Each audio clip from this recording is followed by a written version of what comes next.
As for the front, the situation is more or less normal. The situation is under control. The Pokrovsk direction is the most serious one today. There is an accumulation, a concentration of the enemy there, up to 100,000 as of the morning. They are preparing offensive actions in any case. It is important that we know and control this. In both Kharkiv and Donetsk regions, we are conducting active operations, and it is not easy for the enemy today.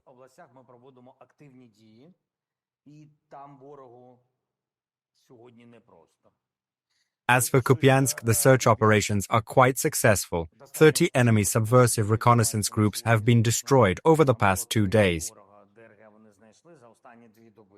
The Sumy direction is fine. We are slowly pushing the enemy out there. Zaporizhzhia, no changes. Basically, I think it's dangerous there because they are amassing their airborne forces, and this group is quite large.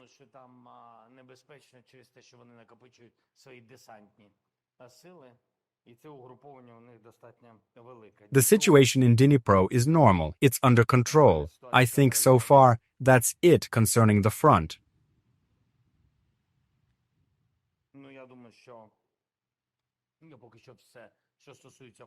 If you have any additional questions, I will answer them. As for the negotiation process, our team is currently working. Qatar, Saudi Arabia, Turkey, United Arab Emirates, Switzerland, United States of America.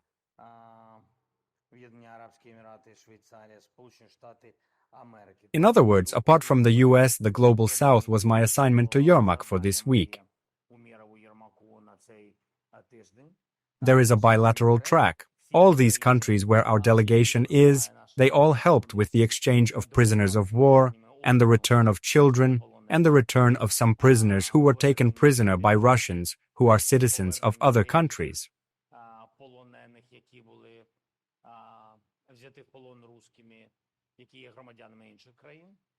And all these sites are being worked on by our team, and the results are good. I will receive a full briefing on Saturday evening. As for these countries as potential venues for future meetings at the level of leaders in a bilateral or trilateral format.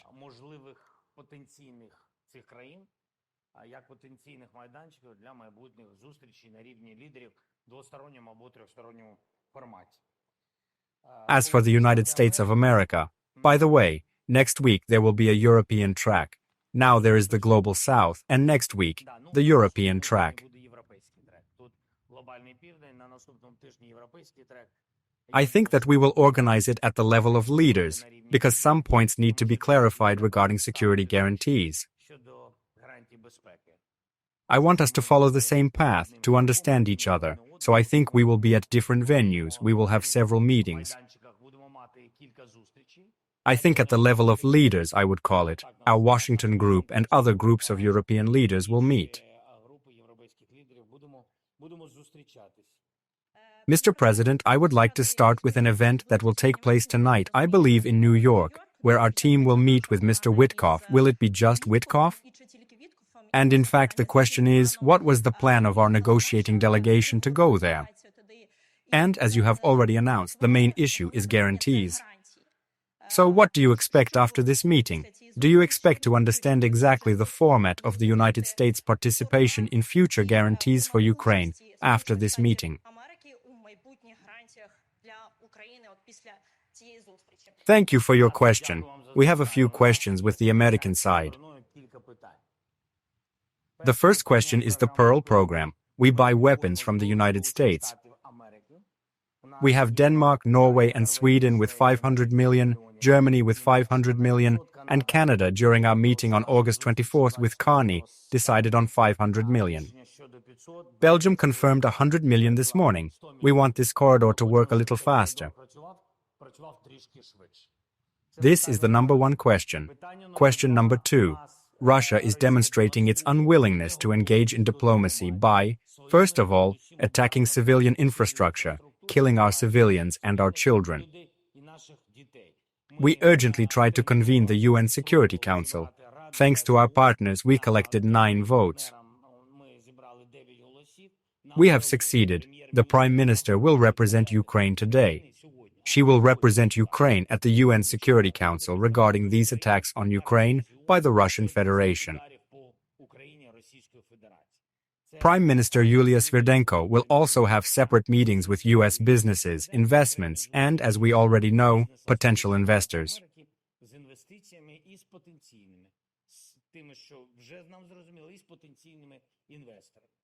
As for the track, the head of the office will meet with Witkoff, just as we agreed with President Trump. Witkoff, Rubio, and J.D. Vance is joining in. That's what we agreed with him. From our side, Yermak, Umarov, and Kislitsa are involved. He and Witkoff will meet today. I think Witkoff and Yermak will meet today. And they will say exactly what we agreed with President Trump. Where are we in this coordination of preparing our meetings? As for coordination with other countries, Umarov is now communicating separately with the Turkish side. We are working in several areas regarding security guarantees. Why we are organizing a European track next week, for example, is because we need everything to make architecture understandable to everyone. Then we want to connect with President Trump in the same way during one meeting next week and tell him how we see it. Mr. President, could you please be more specific about security guarantees? There is an article in Politico that says that European countries are proposing a buffer zone. How do you see it? I have heard this repeatedly from Europeans and Americans. I just tried to explain it to my colleagues, some of them, as to friends. Some, by the way, understand all this very well. Only those who do not understand the state of the war today, the state of technology, propose a buffer zone of 40, 50, 60. I even heard a proposal for 100 kilometers. This is a completely different story. Today, heavy weapons are 10 plus kilometers apart because everything is hit by drones. This buffer zone, I call it the dead zone, some call it the gray zone, already exists. There is no need to delay anything, to stall for time, to be led by any clauses, conditions, additional conditions from Russia or some other dreamers. The buffer zone exists. If Russia wants to have a greater distance from us, they can move deeper into the temporarily occupied territories of Ukraine that they have occupied and settle there. We don't need anything for this. Drones burn everything out. If the sides order drones to clear everything within 20 kilometers, it'll be 20. If it's 40, it'll be 40. The commanders have the corresponding weapons. So no need to pull anything back. It's already been held back. Look at the front line of the Russian army. Where are the armored vehicles? Where are the tanks there? There is nothing left. No one is moving forward because everyone is losing equipment. Day, night, at any time. So it's just unnecessary talk. It was after 2014, it was in the Minsk process. There was another war. There was the ATO, another war, other forces, and there were no technologies that were even close to these ones. Then there was an agreement to disengage the troops. We remember how the disengagement of troops ended. We withdrew the equipment, they withdrew the equipment, but it didn't lead to anything. But that's another part of the story. Now it is what it is. Did you only ask about the buffer zone? About your vision of security guarantees. I won't tell you all the details. I believe that the following blocks are important for Ukraine. The first block is what everyone understands, our army. In my opinion, this block consists of funding for the number of personnel that we have today.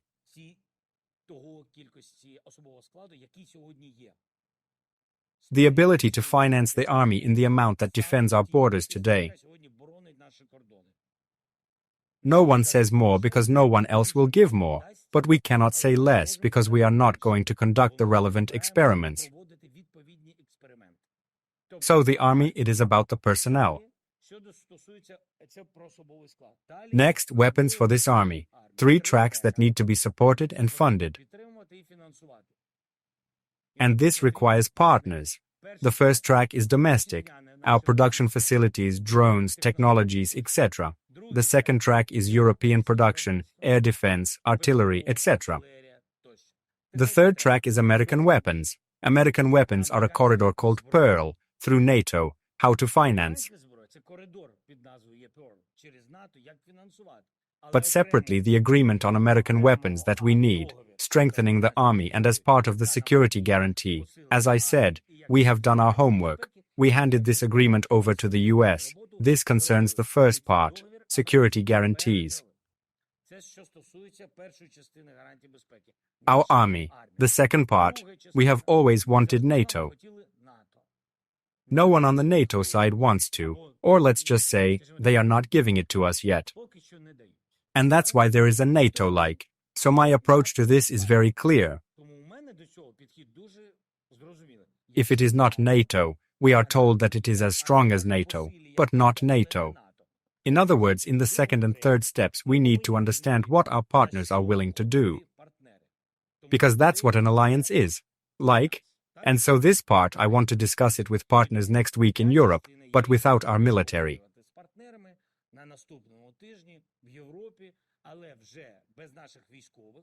There were consultations of the general staffs, consultations of the chiefs of the main commands, consultations of national security advisors.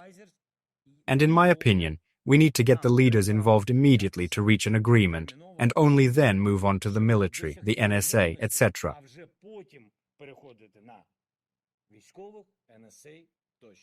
This is what I see, because the issues are such as boots on the ground and so on. This can only be discussed at the level of leaders, who is ready and what is ready for. This is my philosophy for the second block. The third block is crucial. Sanctions, it's also security guarantees. What are security guarantees? Let's say Russia attacks us again from the sea. Who will defend what and how? From the sky, which partner is ready to do what? And on the ground, from Belarus, from Russia, what difference does it make? Who is ready to do what? Where to support Ukraine? To answer these questions, they are very simple. Maybe the answers are more complicated really because we need to agree. But in answering these simple questions, we need to see who is ready to provide what to Ukraine. And for how long? That's why the sanctions are in the third block. And I believe that Russian assets are important because they are the restoration of our country, energy, communications, etc. This is also part of our security guarantees. These are the blocks I see. This is general. I'm not talking about the geopolitical part, which is definitely the EU and when Ukraine becomes a full member.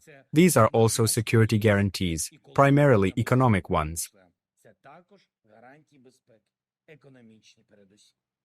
Do you feel strong European support for Ukraine, or does it depend on the US president's stance? Thank you. Of course, Europe's support depends on the position of the United States. In what sense of the word? We have seen, even when America was a little bit, there was such a moment.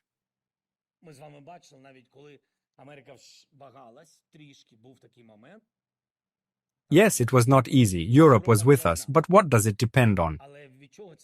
If America, as it is now, signals security guarantees and involvement, Europe provides even more. They are more confident. This is also understandable. It is very important for their internal society, for their people to understand that Europe is not alone, but with America. This is about the same for Ukraine. It is important for Ukrainians to know that Ukraine is not alone in this war, but that Europe is with us. It is important for Europe to know that they are not alone. The US are with them. In fact, this is a trilateral alliance and it is very important to us. So far, I believe that our support is quite strong. I am interested in the question of your meetings with Putin.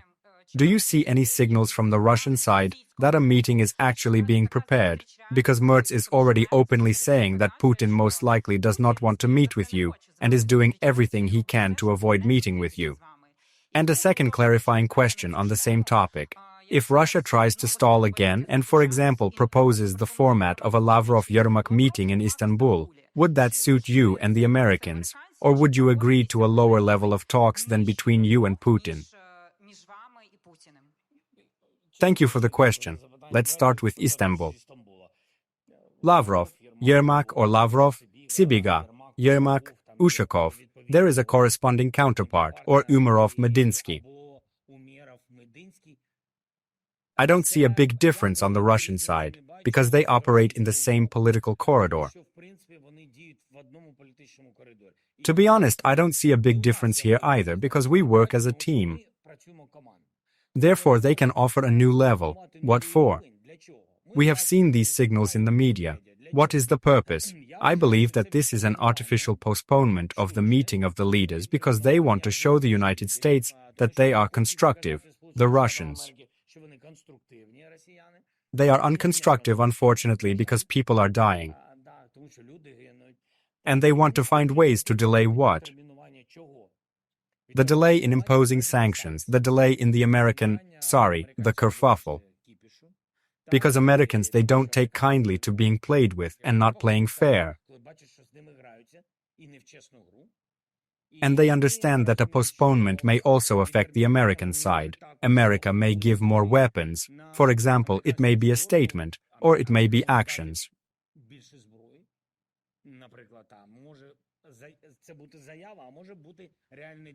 For example, 3,000 missiles today. Yesterday was a strike, today we will give the Ukrainians 3,000 missiles.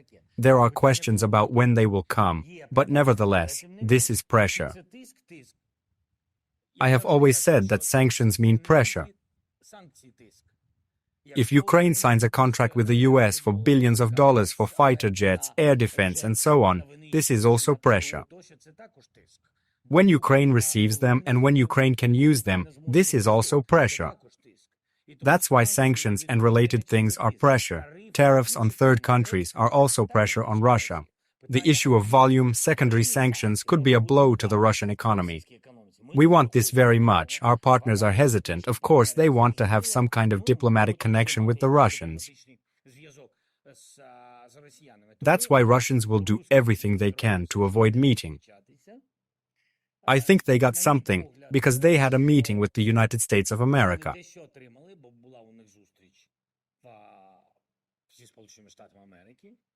And it is clear that if a trilateral meeting had been proposed at once, there would have been more chances for a trilateral meeting before the bilateral one between the United States and Russia. It is what it is, it was not our decision, but nevertheless, today we have what Trump has proposed.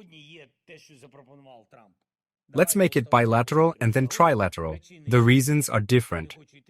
I think the American president has his own view on this, but we support one format or another.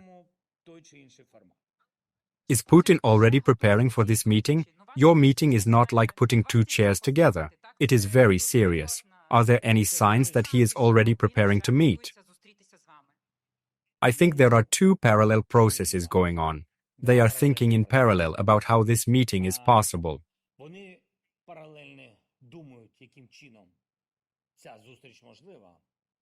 They do, but above all, they will do everything to prevent this.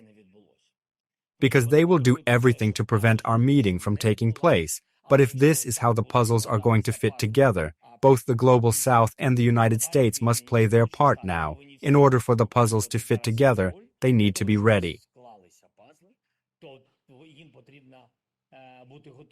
For example, when there are such ultimatum statements from Peskov that we want this old story, denazification, what can we see in this? First of all, yes, it looks like a postponement because the conditions are the same, but I think it's also about preparing their society. Because they have a radicalized society that sees no point in our meeting.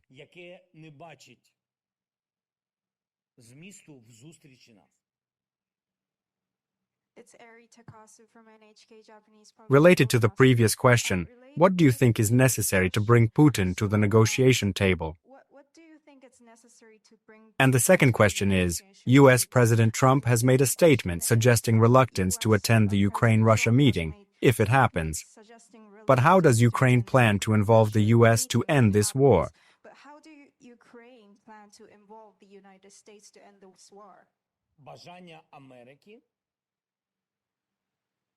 America's great desire is needed and Putin will be at the negotiating table.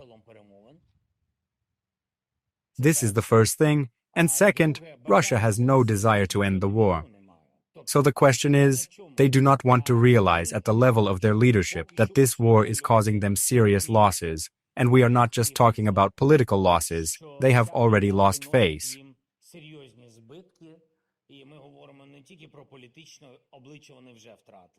Today we are talking about losses to their economy.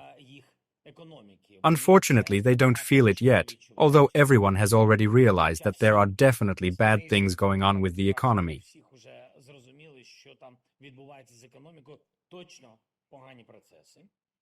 And everyone is watching this not because they are worried about what will happen to Russia, but because they are worried about how much longer they can finance their army.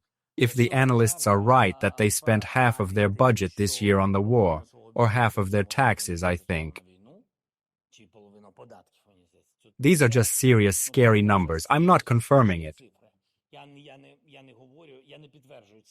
It's that there are some such signals today. I can't say for sure, but still, there is no smoke without fire.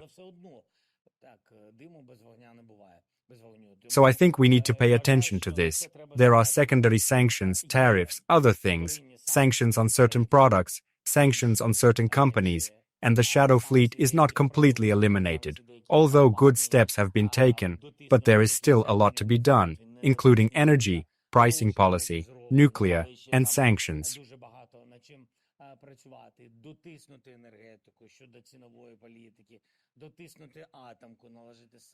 All this will definitely happen anyway. I don't know how many packages it will take.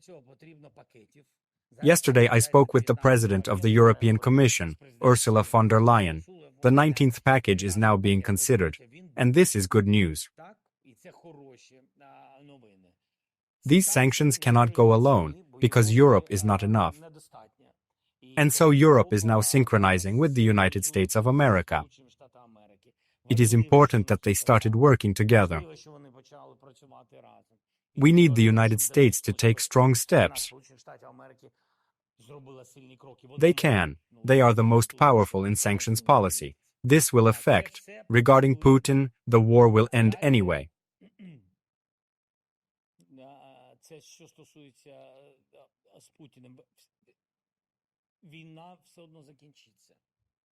He's not going anywhere. Yes, you can still find reasons. Not now, there is no denazification, illegitimacy of the government, and so on. But still these reasons are useless. No one supports them in the world. There is no global support.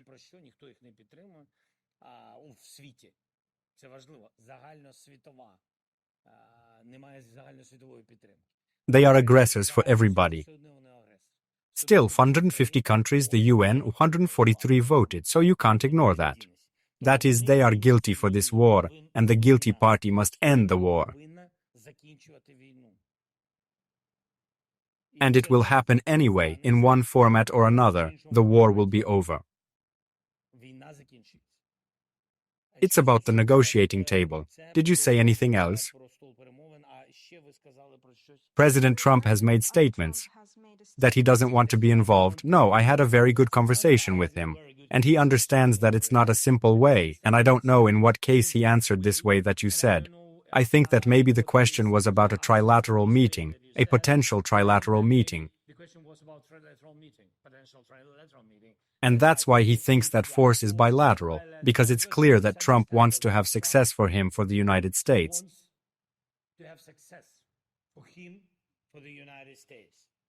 And he understands that maybe during the first meeting he will not succeed, but I'm sure if all of us will be strong so we can have a successful moment for the people.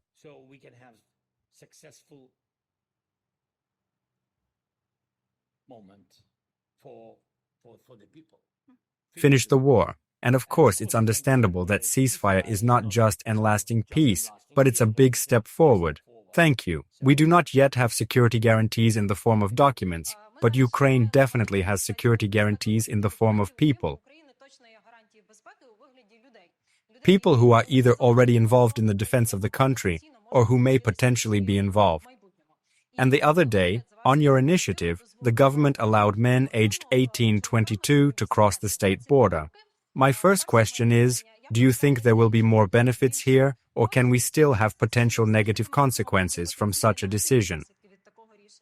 And why does this decision not mention men who are 22, 23, 24 years old? And can we expect any decisions regarding them in the future? There are statistics that we have had for probably 2 years now, and it is getting worse. There are fewer and fewer boys graduating from school in Ukraine.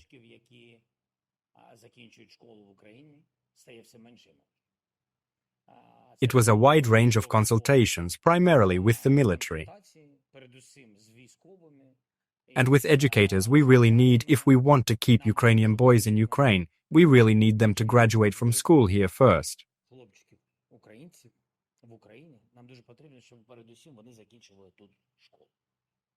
And to prevent their parents from taking them out without graduating from school.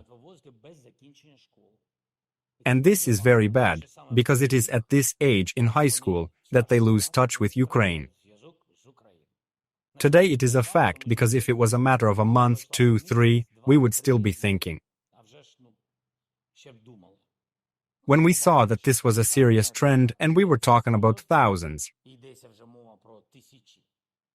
I'm not talking about hundreds of thousands, but the question is about thousands, and we see this issue growing. The decision was made. We looked at the age, talked to the military command. We absolutely understand that this age, the university age, the student age, that children can easily graduate from schools not only in Ukraine, but that it is important to enter Ukrainian universities. Not abroad, but in Ukraine, and what's important is to complete these higher education programs in Ukraine. Therefore, from the point of view of all these areas, all these issues, the answer was found, which had no impact on the defense capability of our state. Could there be a negative impact, with concerns that these young men might leave and not return? We see that there are no mass departures. There are analysts. Some people say that those who really wanted to leave probably already left, but we have to find a balance in the state, not to lose either education or the educational level of our children.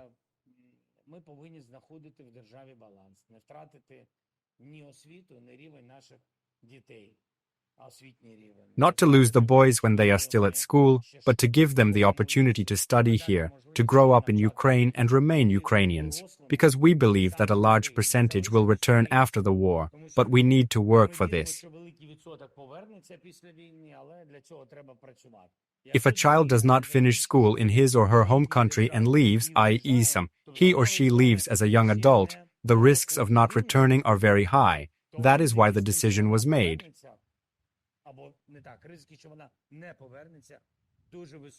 I would like to ask you, we see that Russia is not showing signs of wanting to meet, obviously publicly, not publicly it seems either.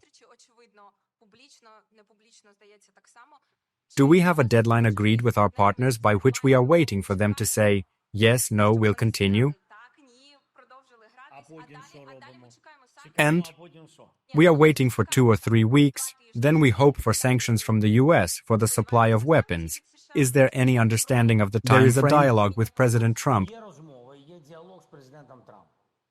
Each of us must be responsible for what we say and what we are willing to do. I think we spoke bilaterally with the President of the United States and then with the Europeans that we reaffirm these platforms. And let's agree with you, how long are we waiting? Basically, we had the same question as you. How long are we waiting? Waiting for what? We are waiting for some strong steps from the United States towards Russia.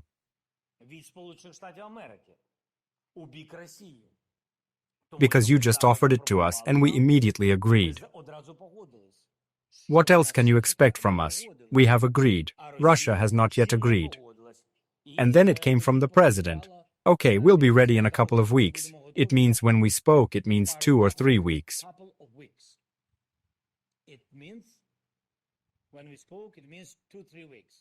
Just to remind everyone through your camps that 2 weeks will be on Monday, and we will remind everyone. A few more clarifying questions about security guarantees. You have mentioned that the next week will be fruitful in terms of meetings with international partners. When we can expect the security guarantee to be presented, and will it be formalized in a certain document? As well as questions about the presence of a foreign contingent in Ukraine. Do we already have confirmation from partners? Do we know which countries and how much they are willing to provide? We have no confirmation, we have no specifics yet, because I believe that confirmation is when a country speaks with specific numbers about what it is ready to do. Theoretically, we understand several countries that are ready to take such steps. There are expected countries and there are very unexpected ones. I'll say this, but not for intrigue. I'm just sharing what we have. I have outlined these basic things about security guarantees to you. We will present them to our colleagues. In any case, there will be a dialogue and there will be arguments, and this is normal. Freedom of speech, and so it will happen. I can't tell you the date. We want to build the infrastructure first and understand what the choreography of this will be, as the partners say. And this is very important. I want to talk about this in the next week or so, and then I think in a little while, we will understand who is ready for what.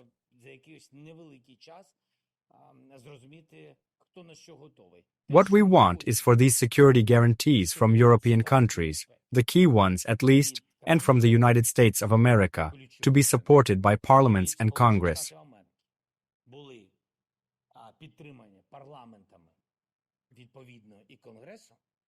Yes, we want legally binding security guarantees. We do not want the Budapest Memorandum. We do not want the Minsk agreements.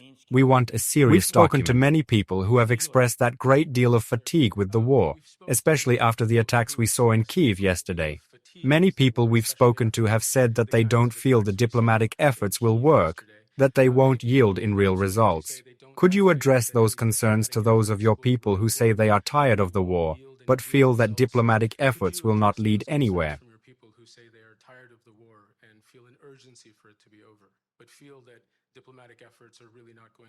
Let's try to answer your questions and analyze it logically. There are 2 ways to end the war, military or diplomatic. We all understand that Russia cannot occupy us today.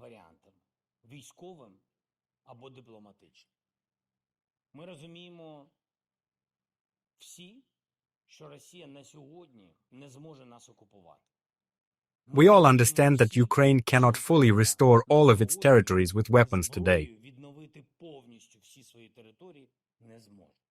They lack the strength, we lack the strength.